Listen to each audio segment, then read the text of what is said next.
हे 4-5 लोक कार्यकारिणी कशी असेल, कशी नेमणूक करायची, जिल्हास्तरीय तालुका स्तरावर त्याची मांडणी होईल. आज आंतरराष्ट्रीय ब्राह्मण परिषद आयोजित ब्राह्मण गोलमेज परिषद 3री आयोजित करण्यात आली. या सांगोपांग उहापोह होऊन चर्चा होऊन सविस्तर चर्चा होऊन त्याचे सामाजिक एवढं लागत नाव देतो मी सगळे. हे बघा, ऐका ना, या ठिकाणी उपस्थित घ्यायचे ना. ठीक आहे. नमस्कार, मी मकरंद कुलकर्णी.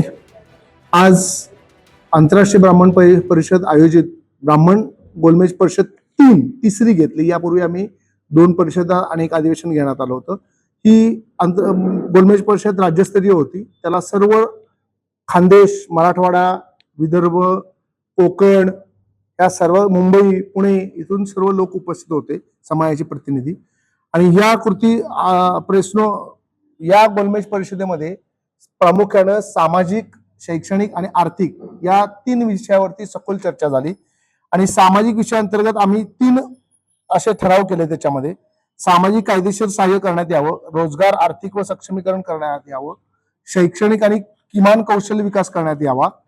याचबरोबर सगळ्यात दुसरी आमची महत्वाचा ठराव झाला की संस्कृती संशोधन याचं संवर्धन करण्यात यावं आणि यासाठी पुरविताना मानधन कसं मिळेल यासाठी प्रयत्न करण्याचा ठराव झाला शासन दरबारी.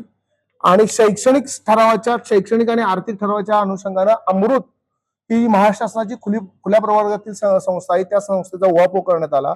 त्या संस्थेमध्ये बराच अनियमितता दिसून येते. त्या संस्थेचे जे अधिकारी आहेत त्यांना एकाधिकारशाही प्रमाणे काम करतात असं निदर्शनास आलेलं आहे.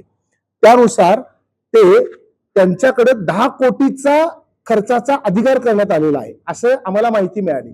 त्याचे पेपर आमच्याकडे आहेत शासनाकडचे आणि तो अधिकारच बेकायदेशीर आहे. त्यासाठी त्यांनी त्या विभागाचे म्हणजे ओबीसी डिपार्टमेंटची, मिनिस्टरची, मुख्यमंत्री कार्यालय त्या कुणाचीच मान्यता घेण्यात आलेली नाही. त्या अमृत संस्थेमार्फत ज्या योजना चालवल्या जातात त्या योजनेची शासकीय मान्यता घेण्यात आलेली नाही. खरेदी धोरण, ट्रॅव्हलिंग धोरण या सगळ्याच्या धोरणामध्ये, नोकर भरती धोरण ह्या धोरणामध्ये सगळ्यात विसंगती आहे.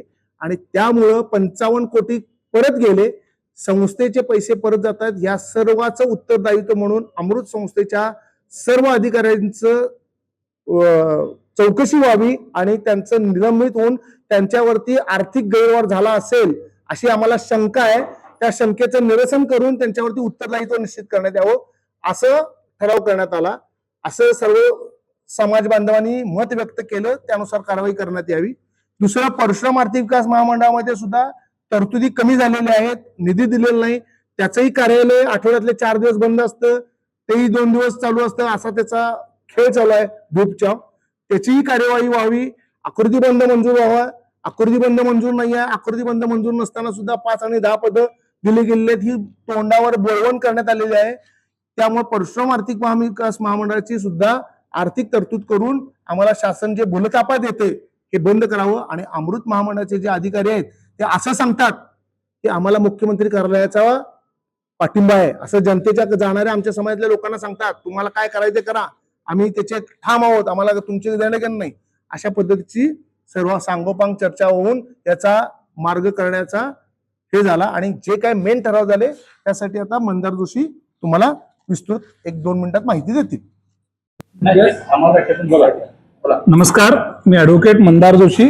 आज कोल्हापूर येथे झाल्या 3ऱ्या ब्राह्मण गोलमेज परिषदेमध्ये ब्राह्मण समाजाच्या सर्व प्रश्न जे आर्थिक, शैक्षणिक या प्रश्नाच्या सोडवणुकीकरता सर्व शाखीय, सर्व बहुभाषिक एक ब्राह्मण समाजाची कृती समितीची आज ठिकाणी सर्वानुमते स्थापना करण्यात आली.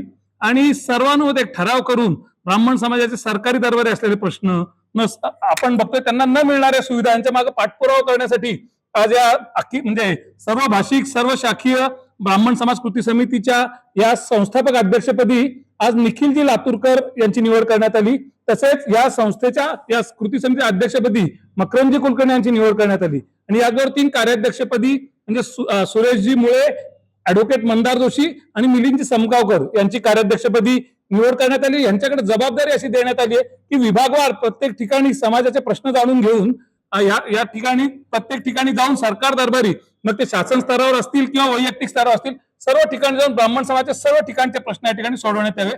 आणि ही संस्था प्रामुख्याने कुठल्याही प्रकारचा निधी गोळा करणार नाही, कुठल्याही प्रकारची वर्गणी मागणार नाही. सर्व ब्राह्मण समाजाचे प्रतिनिधी स्वखर्चाने जाऊन समाजाच्या प्रश्नासाठी सोडवण्याचा प्रयत्न करतील. ही कृती समिती राजकीय भूमिका मांडणार नाही.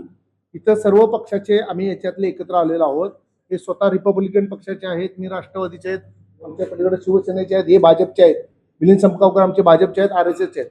ही संपूर्ण संस्था, ही आमची कृती समिती ही अराजकीय असेल, फक्त आणि फक्त समाजाच्या विकासासाठी काम करेल.